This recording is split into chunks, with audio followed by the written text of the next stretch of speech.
안녕하세요. DJ 미아입니다. 오늘의 사연 시작해 보겠습니다. 안녕하세요. 30대 후반, 결혼한 지는 이제 10년 차를 찍어가는 나름 베테랑 주부인 여자입니다. 솔직하게 남들이 하는 이야기를 듣기만 하다가 이렇게 사연을 보내려 하니 마음이 떨리네요. 제가 겪은 일이 혹시나 재미없진 않을지 조금 걱정이 됩니다. 그래도 열심히 제 사연 한번 풀어나가 볼게요. 이제 부부 10년 차. 남편과의 만남은 대학생 시절부터 시작이었어요. 연애만 6년을 하고 결혼을 했죠. 서로 말도 잘 통하고 생각도 비슷해서 사는 것 자체는 그리 어렵다 느낀 적이 없어요. 둘이서 일도 열심히 하고 말이에요. 하지만 딱 하나, 고민이 있다면 남편의 특이한 취미랄까요? 뭐야, 이번에도 사온 거야? 여보, 벌써 저기 작은 방에 있는 장이 꽉 차고 자리도 없어. 대체 얼마나 사야 직성이 풀리는데. 당신은 내가 이 프라모델이나 피규어 같은 거 사오면 항상 그 말하더라. 내가 어디 다른 데 돈 쓴 거나 있어? 나처럼 건전한 취미 가진 사람이 어디 있다고. 이것만큼은 나도 양보 못해. 맞아요. 남편이 가진 취미는 그 어린애들 가지고 노는 이상한 캐릭터 피규어의 손장난 같은 장난감이었죠. 연애할 때도 이런 것들 좋아하는 거 많이 봤지만 결혼하고 막상 옆에서 지켜보니 생각보다 심하긴 하더라고요. 어느 정도냐 하면 말이죠. 저희 집이 26평 정도 되는 아파트인데 거기 작은 방 하나를 가득 채울 정도로 많습니다. 그러니 고민이 되죠. 물론 남이 하는 과소비 남편 고민에 비하면 조금 귀여운 수준일 수 있긴 해요. 누구는 캠핑 장비 산다고 어억거리지만 저희 남편은 그래도 저랑 한 약속이 있어서 절대 100만 원이 넘는 것들을 사진 않거든요. 처음엔 얼마나 놀랐는지 몰라요. 기껏해야 제 팔뚝 정도 되는 길이의 장난감이 100만 원이 넘는다는 말에 기절할 뻔했죠. 하지만 어쩌겠어요. 그렇게 좋다는데 제가 좀 져주는 구석도 있어야죠. 그 외에는 정말 괜찮은 사람이거든요. 그러니 시모와 한 번씩 만나서 잡담을 나눌 때면 언제나 남편의 수지벽에 대한 이야기가 줄을 잃었죠.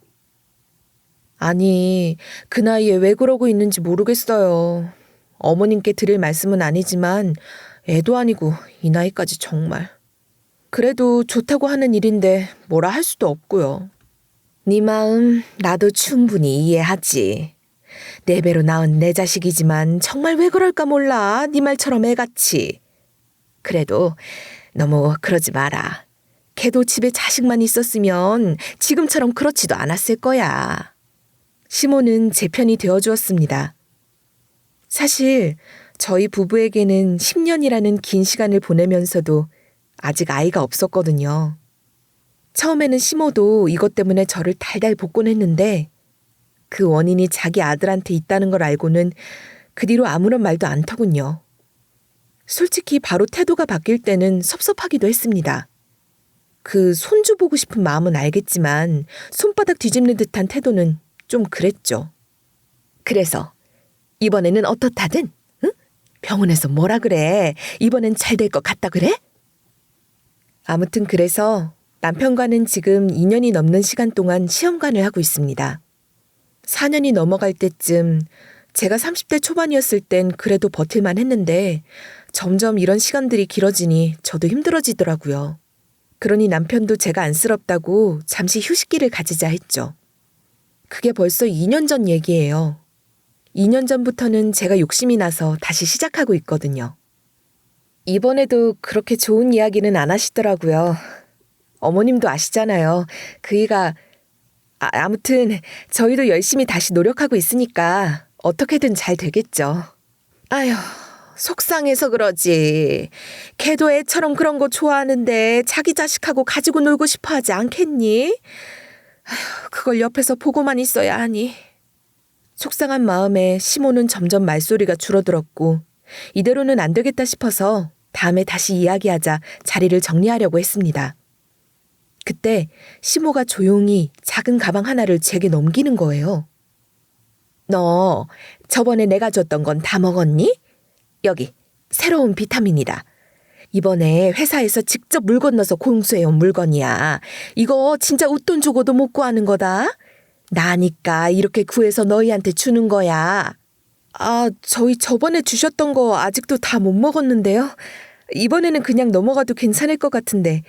어머님 매번 저 만나실 때마다 이렇게 챙겨오시는 것도 너무 힘들잖아요. 내가 뭐가 힘들어. 고생하는 너희들이 더 힘들지. 나 이것도 다 영업하는 거다. 그냥 너희한테 주는 거 아니야. 한번 먹어보고 좋은 후기 나한테 하나 남기라 영업하는 거야. 시모가 제게 넘긴 작은 가방 안에는 다름 아닌 남자한테 좋다는 비타민들이 수북이 들어있었어요. 아마 본인도 속상하겠죠. 자기 자식 때문에 귀여운 손자 얼굴도 못 보고 있었으니 말이에요. 그러니 매번 만날 때마다 이런 제품들을 들고 와서 하나둘씩 안겨주기 시작하는 겁니다. 처음에는 그저 좋은 호의로 받아들였지만 점점 그 가짓수가 늘어갈 때마다 남편도 감당하기 힘들어하기 시작하더라고요. 이거 꾸준히 먹으면 정말 효과 좋은 거라니까 이번 한 번만 나 믿고 아범한테 꾸준히 챙겨 먹여. 응? 혹시 아니? 이걸로 우리 귀한 손주 얼굴 보게 될지? 이렇듯 가져오는 제품들은 사실 시모의 회사에서 나온 제품들이었습니다. 이게 시모가 약간 다단계 같은 어느 한 회사에서 물건을 판매하는 영업사원처럼 일하고 있거든요.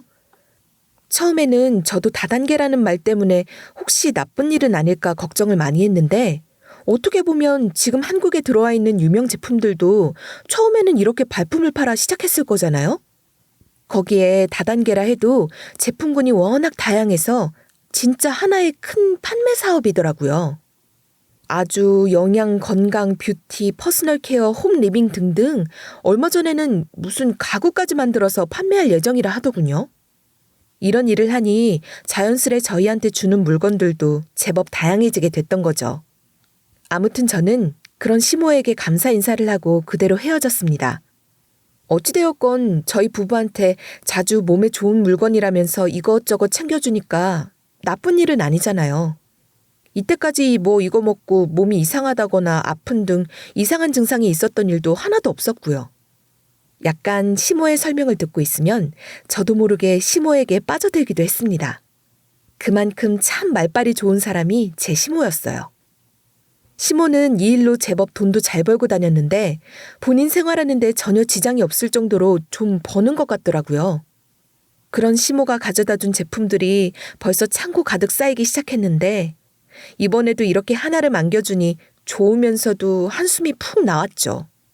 좋다고 해도 넘치게 되면 처치곤란인 건 마찬가지니까 말이에요. 그러던 중 시모에게 좋지 않은 일이 하나 생기게 되었습니다. 어떤 일이냐고요? 제 평생 법원에서 받은 편지를 보는 건 난생 처음이었어요. 그것도 제 것이 아닌 남의 것을 말이죠.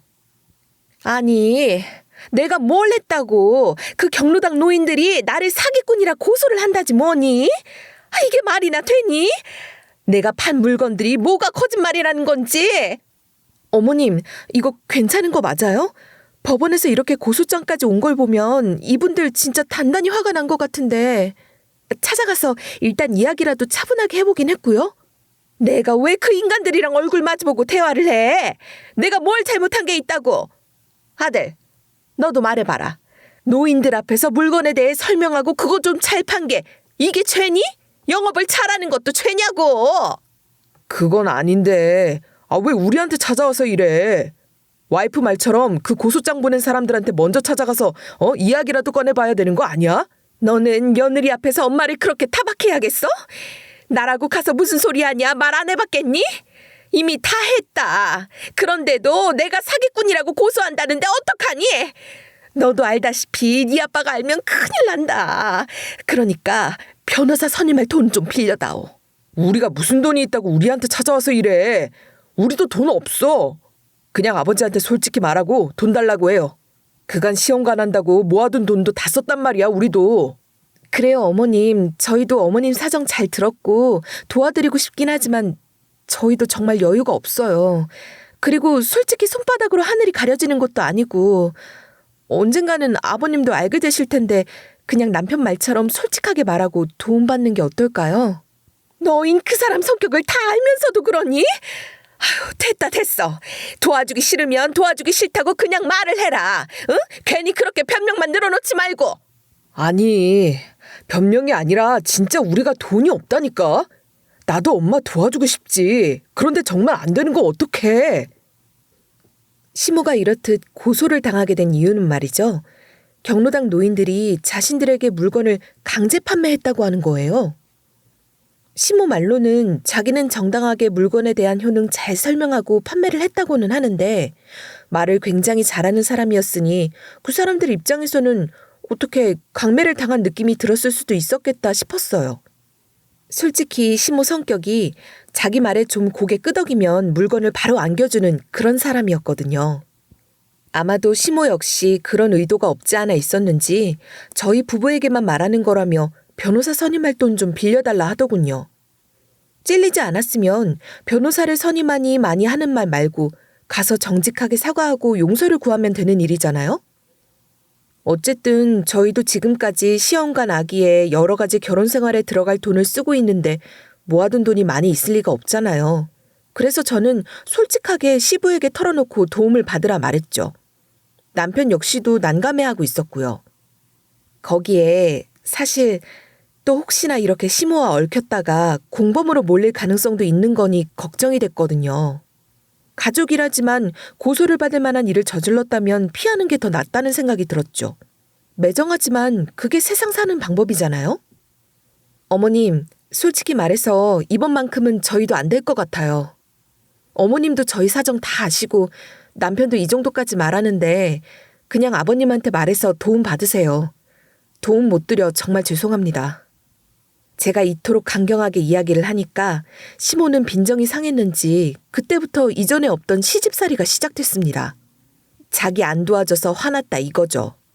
그런데 시모가 생각지도 못한 것이 있었으니 바로 이 상황을 지켜보던 시부가 이상하게 생각했던 거예요. 그날도 어김없이 시모가 시킨 일을 시댁에 가서 하고 있던 상황이었습니다. 파김치를 담글 거라며 파 한 모더기를 제 앞에 콱 놓고 본인은 식탁에 앉아 여유롭게 커피나 마시며 핸드폰을 하고 있었죠. 이게 대체 뭐 하는 짓들이야? 당신, 저번부터 며느라기한테 이상하게 시집살이나 시키고 말이야. 얘가 우리 집에 온 지 얼마나 됐는데 무슨 이제 와서 애를 이렇게 잡아대? 얘가 뭐 잘못하기라도 했어? 가만히 보고 있으려니 당신 정도가 지나쳐. 당신은 아무것도 모르면서 내가 왜 이러는지 당신은 아무것도 모르잖아. 내가 힘든 것도 하나도 모르면서. 일도 본인이 하고 싶다고 일도 하고 있고 그렇다고 내가 살림을 빡빡하게 하라 말을 하길 하나. 도대체 뭐가 그렇게 힘들다고 난리야? 요즘 당신 정말 이상해. 갑자기 며느리 일이 잡아대는 것도 당신이 딴 사람이 된 것 같다고? 시부가 시모의 말에도 계속 왜 며느리한테 그러느냐, 다른 사람 같다 이러니까 시모도 억울했는지 저도 모르게 입 밖으로 내서는 안 될 이야기를 내버린 거죠. 내가 급해서 돈 좀 빌려달라고 하는데 모아둔 돈이 하나도 없다면서 딱 잘라서 거절하잖아. 어떻게 며느리라는 사람이 시어미를 이토록 무자르듯 딱 잘라낼 수가 있어? 그러니까 당해도 싸지. 당신이 돈이 어디에 필요해서 애들한테까지 가서 돈을 빌려달라고 말해? 나한테 그런 말 이런 방구도 없었잖아. 당신 똑바로 말해. 대체 무슨 짓을 저지르고 돈이 필요해서 애들한테까지 손을 뻗어?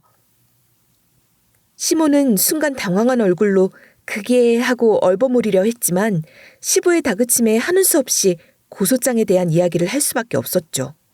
그러자 시부는 제가 있다는 것도 잊었는지 제 앞에서 시모는 된통 깨지게 된 거예요. 당신 애들 입 막고 조용히 묻을 생각이었어? 그러고도 당신이 시험이라 할 수 있어? 애들 보기가 부끄럽지도 않아? 대체 무슨 일을 어떻게 하길래 고소를 당하고 다녀? 당장 그 일 때려쳐! 그래도 나 그걸로 돈도 많이 벌고 우리 살림도 전보다 훨씬 편해지긴 했잖아. 그러니까 일 그만두란 소린 하지 마요, 여보. 응? 시덥잖은 소리? 언제 당신이 돈 안 벌어온다고 내가 생활비 한번 밀리기를 했어? 아님 우리가 돈이 없어서 허덕이며 살기를 했어? 말이 되는 소리를 해! 당장 그만둬! 시부에게 이렇게 선고를 당하고도 시모는 일을 계속하려고 하더라고요. 그런데 상황이 그렇게 만들어주지 않았죠. 고소당한 일로 시모는 결국 벌금을 내고 빨간 줄까지 그어졌거든요. 그러니 회사에서는 그런 범죄자를 직원으로 일하게 하는 것이 찝찝했겠죠. 그래서 꼼짝없이 일을 그만두고 집에서 다시 살림이나 하게 된 거예요. 그 때문인지 시모는 꽤나 우울해 보였습니다. 그나마 그거에서 자기 용돈도 벌고 치장도 하고 다녔는데 이제 돈 들어올 구석이 없어진 거나 다름이 없었으니까요. 거기에 시부가 이번 일로 인해서 시모에 대한 신뢰가 떨어졌다며 시모의 용돈을 챙겨주지도 않았거든요. 반성하라면서 말이죠. 그러다 보니 자연스레 타깃이 저에게 오더라고요.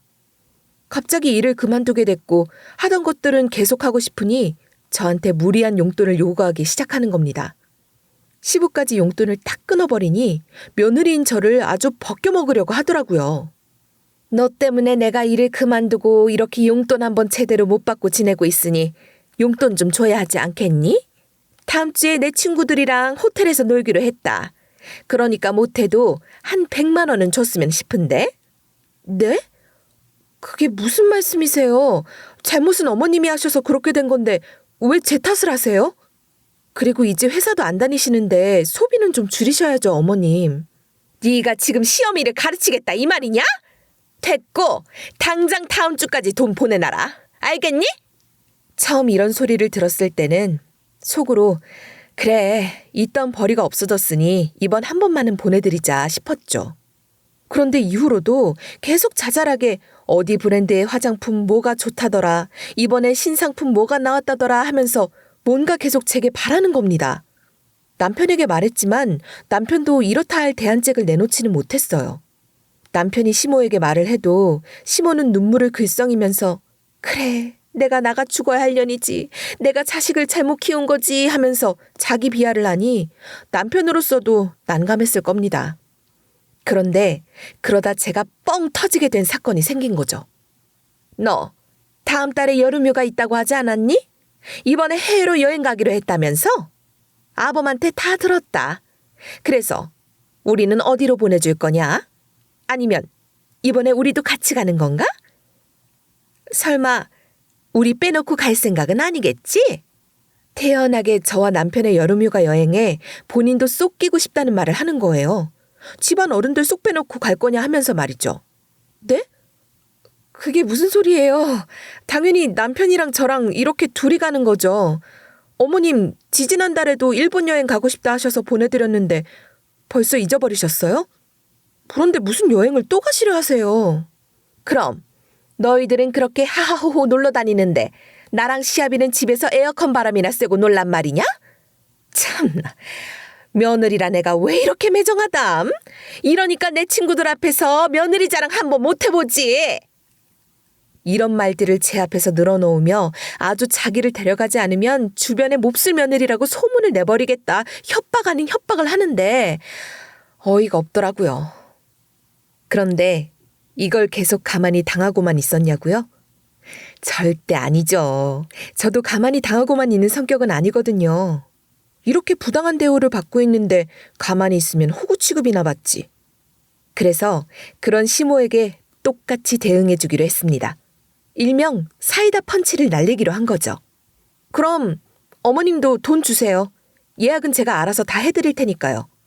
솔직히 저번에 어머님 여행 경비로 대드린 것만 해도 벌써 저희 마이너스라서요.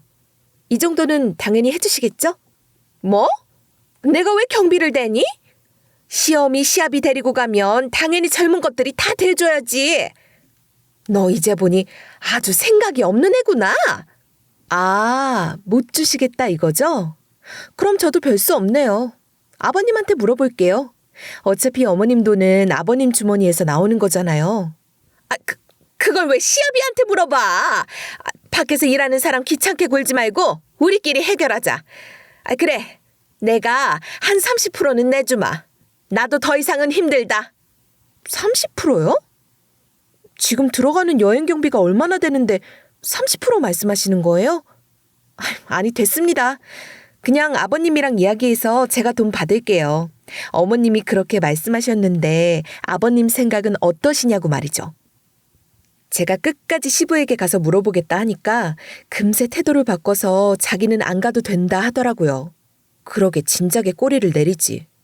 그래도 이번만큼은 지지 않고 제가 원하는 결과를 얻어서 속이 좀 시원했습니다. 하지만 그렇다고 이후에 시모의 시집살이가 끝난 건 아니었어요. 이렇듯 속 시끄러운 결혼 생활은 계속해서 이어졌죠. 그러던 어느 하루 부모님이 저를 친정집으로 부르더라고요. 평소에는 잘 지내냐 안부만 묻곤 했는데 이렇게 따로 부르기까지 하니 설마 하는 생각에 얼른 친정집으로 가봤습니다. 가니까 동생도 오라는 말을 들었는지 집에 있더라고요. 너희를 이렇게 부른 이유는 별것 없다. 우리가 이제 저번에 받았던 시골로 내려가서 지내려고 한다.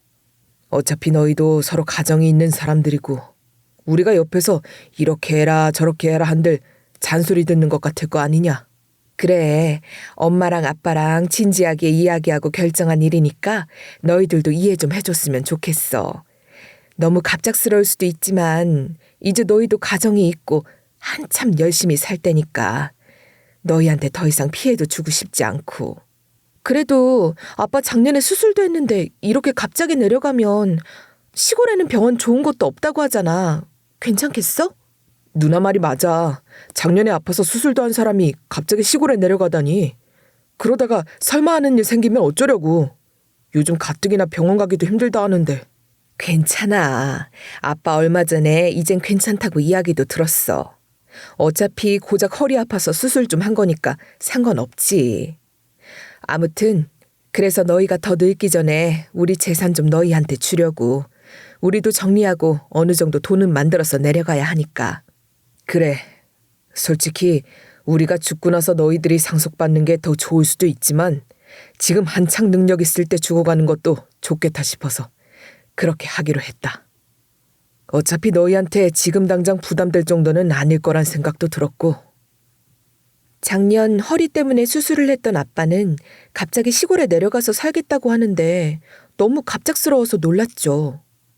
그래도 서로 가까운 곳에 살면서 도움받은 일이 한두 가지가 아니었으니 아쉬운 점도 많았습니다.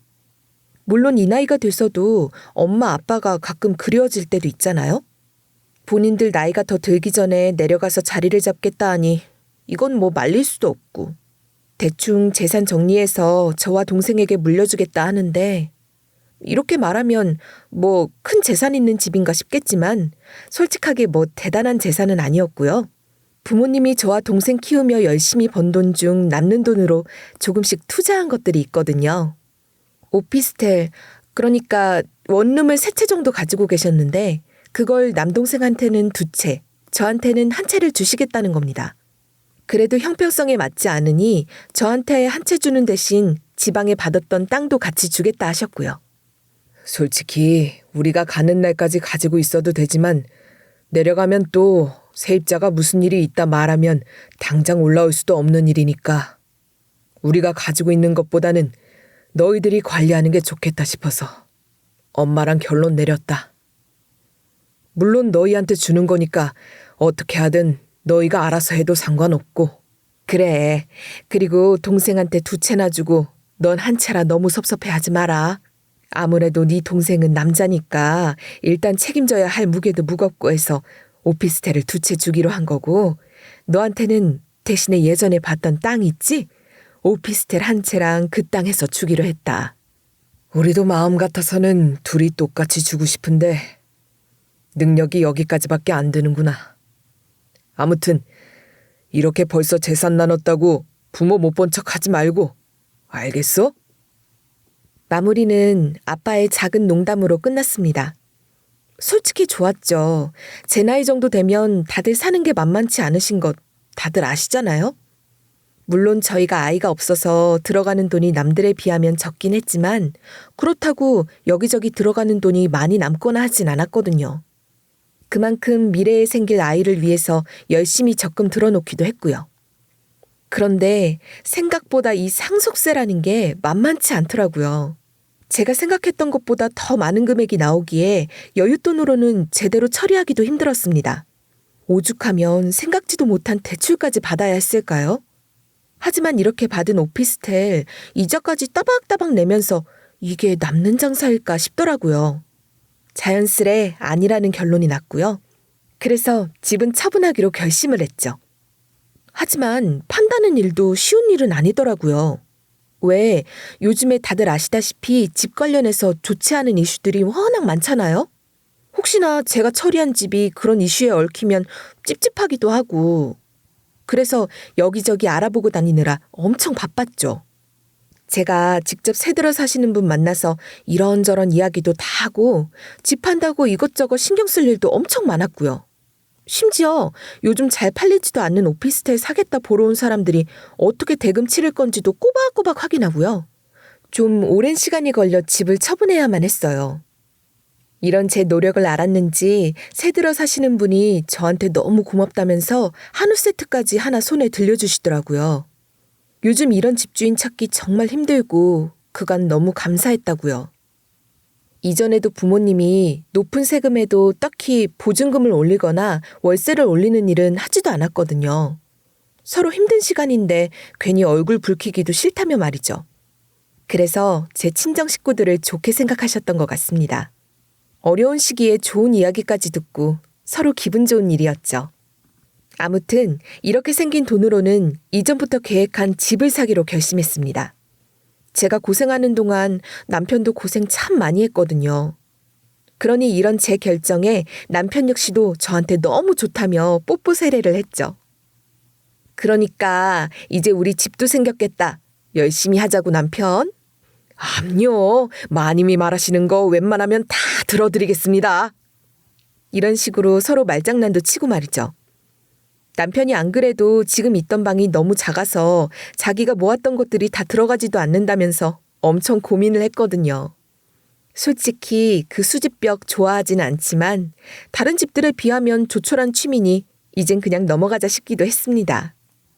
그간 저를 위해 열심히 노력해준 부분들이 참 고마웠으니까요. 그렇게 이사 날짜가 정확히 잡히고 시댁에도 저희가 이사를 가게 되었다고 알렸죠. 그러자 너무 잘 됐다며 시모가 아주 기뻐하더라고요. 찬바람 쌩쌩 불던 시모였는데 자기 아들을 위해서 집까지 사준다 생각하니 고맙긴 한 모양이었습니다. 그런데 이런 상황에도 돈 얘기는 여전하더라고요. 이제 너 돈 많아서 아주 좋겠다. 너 때문에 내 노후 생활은 아주 막막해 죽겠는데. 아무튼 이사는 축하할 일이지. 내가 축하 선물 보낼 테니 우리도 이제 잘 지내보자.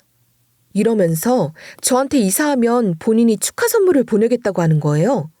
거기에 이런 말도 덧붙이더라고요. 그것도 남편과 시부가 잠시 자리를 비운 틈에 말이죠. 집들이 선물이니 내가 거한 거 하나 보내야지. 이제까지 너한테 받은 것도 있으니까. 깜짝 선물이니 아범 없을 때 너만 열어서 확인해봐라. 시모의 말에 저는 평범한 집들이 선물들 중에 깜짝 선물이 될 만한 게 뭐가 있나 떠올렸어요. 가전제품 중에 괜찮은 거라도 하나 보내주시려나 했죠. 시모 입으로 거한 선물이라고 했으니 괜히 잔뜩 기대가 되긴 하더라고요. 저 먼저 풀어보라고 하는 것도 제가 먼저 확인하고 시모가 자기 아들에게는 깜짝 선물로 주고 싶어서 그런 것 같았어요. 그래서 남편에게는 시모의 깜짝 선물처럼 말을 하려고 이런 시모의 선물 이야기를 아끼고 있었죠.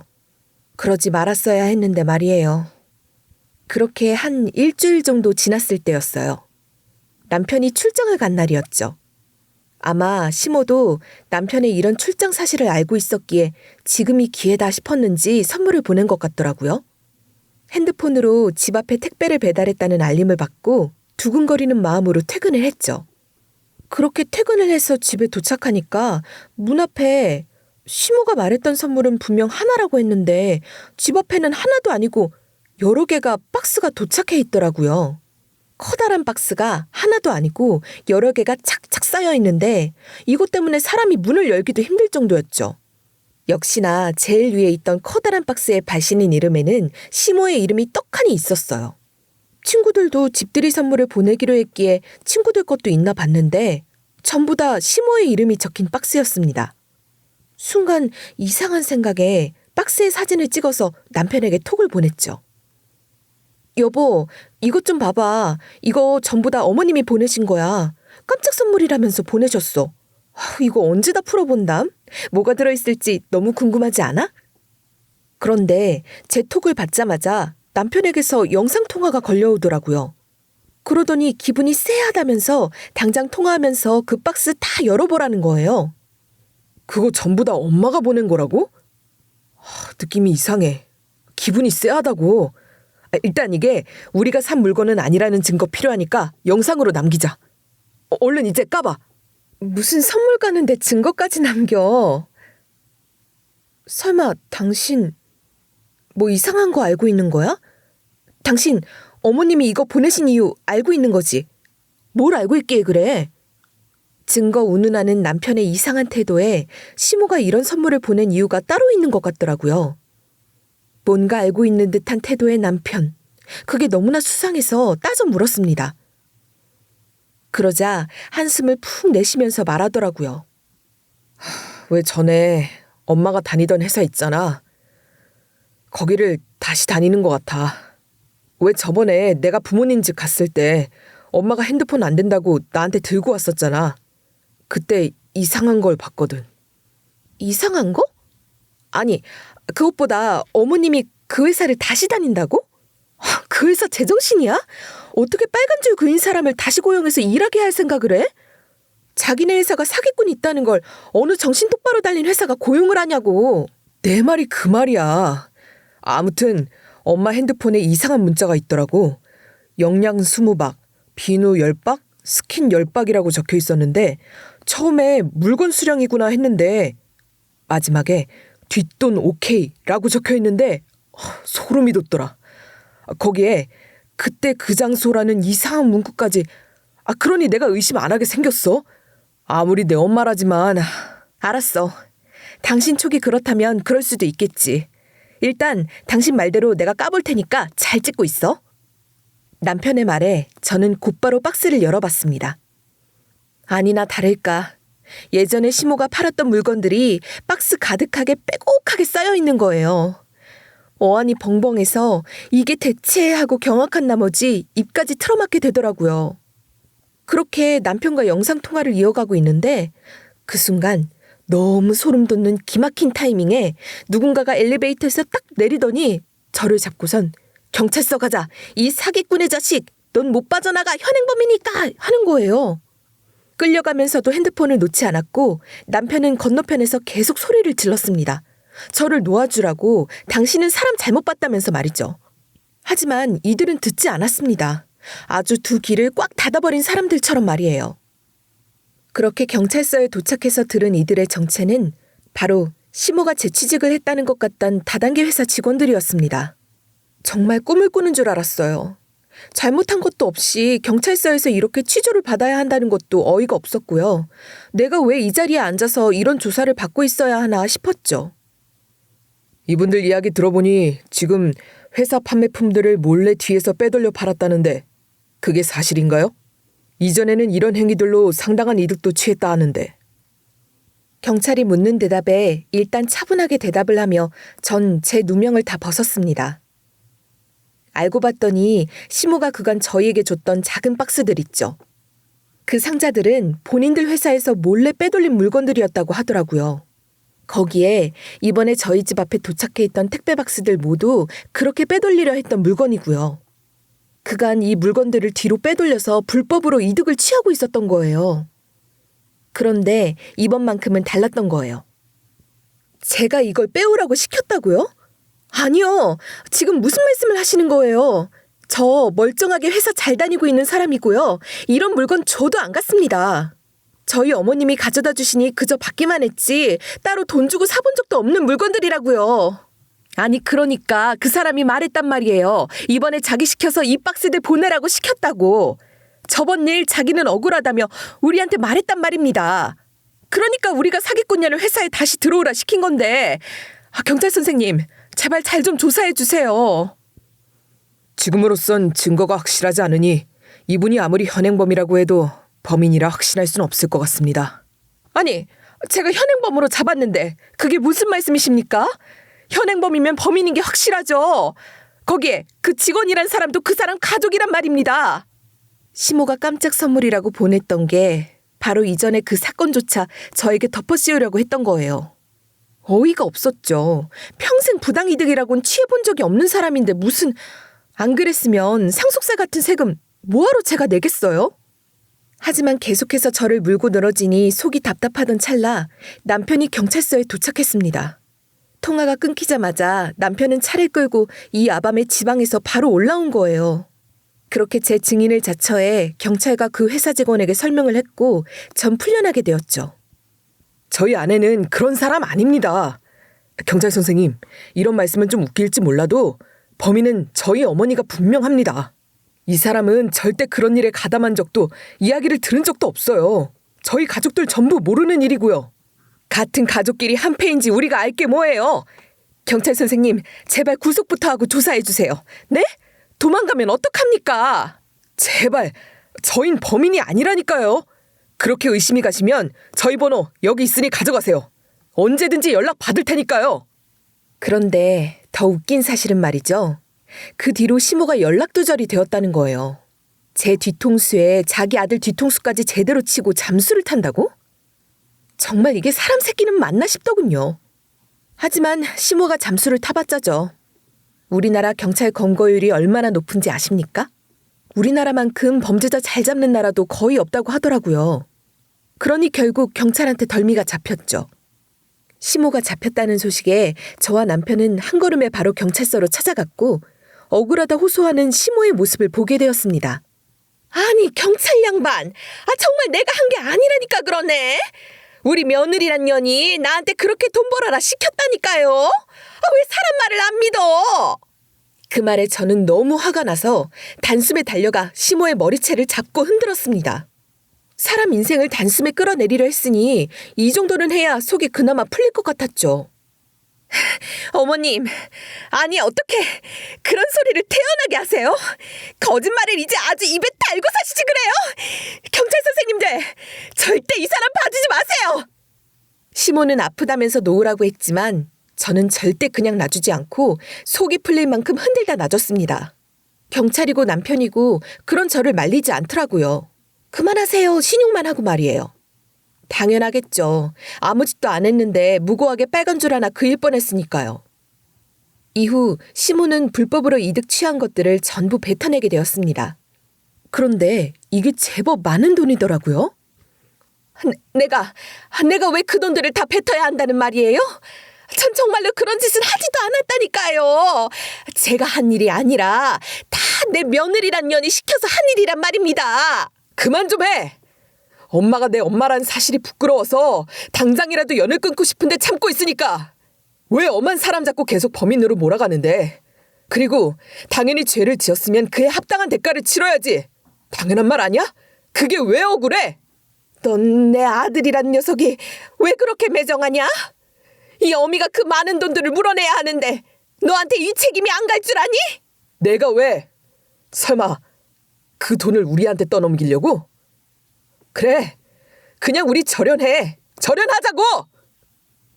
남편은 저희 부부에게 책임을 미루려는 시모의 태도에 절연을 선언했습니다. 그런데 말이에요. 제가 앞서 말했죠.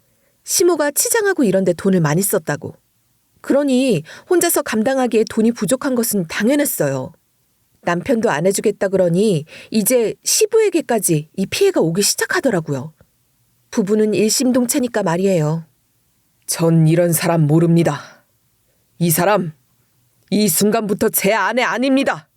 전 이혼 소송 준비하고 있고요. 저 사람하고는 이제 남처럼 지낼 테니 알아서 해결해 주십시오. 그러자 시부는 당장에 시모를 끊어냈죠. 분명 이전에도 그런 일을 하지 말라 경고도 했었고 한 번 넘어간 적이 있었으니 시부의 행동은 당연했습니다. 시모는 시부의 이혼 소송에 더해 형사재판까지 받게 되었는데 형량을 제법 세게 받게 생겼습니다. 당연하겠죠. 사기를 한 번 치고 벌까지 받은 사람이 똑같은 죄를 지으려고 하는 거에 더해서 무고한 사람까지 담그려 했으니 말이에요. 이 사건으로 시모는 아주 나락을 가버리게 된 거죠. 만약 시모가 애초에 욕심을 부리지 않고 살았더라면 이런 일들이 일어나지 않았을지도 모릅니다. 시부는 솔직히 말해 벌이도 괜찮은 사람이었고 가정에는 정말 충실한 사람이었거든요. 거기에 한 번 잘못한 사람을 봐줄 정도의 아량이 넓은 사람이었는데 그런 굴러들어온 복을 시모가 눈치채지도 못하고 뻥 차버린 거죠 뭐. 그런데 아주 웃기게도 시모가 시부의 이혼 소송에서 저희 부부와 마주쳤을 때 딱 저를 손가락질하면서 말을 하더라고요. 네가 그때 변호사 비용이라도 대줬으면 내가 이렇게까지 되진 않았어. 내가 이렇게 된 건 전부 다 네 탓이라고! 그러면서 자기가 이렇게 악독하게 할 수밖에 없었던 건 전부 제 탓이라고 원망을 하더군요. 웃기지도 않았습니다. 어머님, 말 같은 소리를 하세요. 당신이 범죄를 저질러 놓고 왜 엄한 사람 잡아서 원망하고 난리람? 그리고 당신 아들이나 가족 생각은 안 하세요? 아, 이제 가족도 아니지 참. 뭐라고? 이혼 소송은 내가 이길 거야. 여기 있는 가족들이 나를 조금만 더 지켜줘 봤으면 내가 욕심도 부리지 않고 이 지경까지 되진 않았을 거라고. 제발 그 나이 먹었으면 정신 좀 차리세요. 그렇게 벌 한 번 받아놓고는 아직도 정신 못 차리셨어요? 당신의 본성이 약해서 범죄를 저지르고도 또 죄를 저질러 놓고 누굴 탓해요? 감방 들어가면 갱생하는 사람들도 있다는데 지금 이러시는 걸 보면 당신이란 사람은 갱생도 안 되겠네요. 시모는 제 말에 답할 말이 생각나지도 않았는지 입을 꾹 다물고 콧바람에 씩씩거리더군요. 할 말이 당연히 없었겠죠. 본인이 잘못한 일에 가족을 끌어들이려 해놓고 뭐가 잘했다고 큰소리 떵떵거리면서 칠 수 있겠어요? 마지막 가족이 될 순간이니 진지하게 말씀드릴게요. 그 안에 들어가서 형량 살면서 제발 정신 제대로 차리고 나오세요. 혹시 알아요? 그러면 누가 옆에서 도와줄지? 아니다. 어머님은 본성이 영 글러먹었으니 절대 안 되겠구나. 아무튼 이제 알아서 살아가세요. 돈 줄 사람은 이제 아무도 없으니까. 뒤에서 고함을 지르는 시모를 그대로 내버려두고 이혼 소송은 그대로 진행이 되었고 당연하게도 시부의 승소로 끝이 났네요. 시모는 당장에 감방에 들어가게 생겼지만 시부에게도 위자료를 물고 그 회사의 돈을 다 뱉어내야 해서 아마 출소를 하더라도 앞길은 진흙탕 길일 겁니다. 그러게 욕심도 적당히 부렸어야지 말이죠. 사람이라면 물론 누구든지 욕심을 가지고 살아가겠지만 저는 이번 일을 통해서 정말 징그러운 것들 중 하나가 욕심이구나 알게 되었네요. 어떻게 제 이야기를 재미있게 잘 들으셨는지 모르겠네요. 황당하면서도 어이없는 일을 당했지만 참 아이러니한 게 시모가 이 집안에서 사라지고 난 뒤에 전 바로 임신에 성공했습니다. 지금은 임신 4개월 차예요. 한참 입덧에 힘들어하다가 이제 겨우 조금 살만한 것 같네요. 아무튼 여러분도 이런 일을 당하실 수 있으니 제가 조언 한 가지만 해드리려고 합니다. 절대 자신이 세운 기준을 의심하지 말라는 거예요. 물론 잘못된 신념이 있을 수도 있겠지만 아닌 것은 아니라는 걸 다들 아시잖아요? 아무튼 제 긴 이야기는 여기까지고요. 들어주셔서 너무나 감사합니다. 다들 좋은 하루 되세요.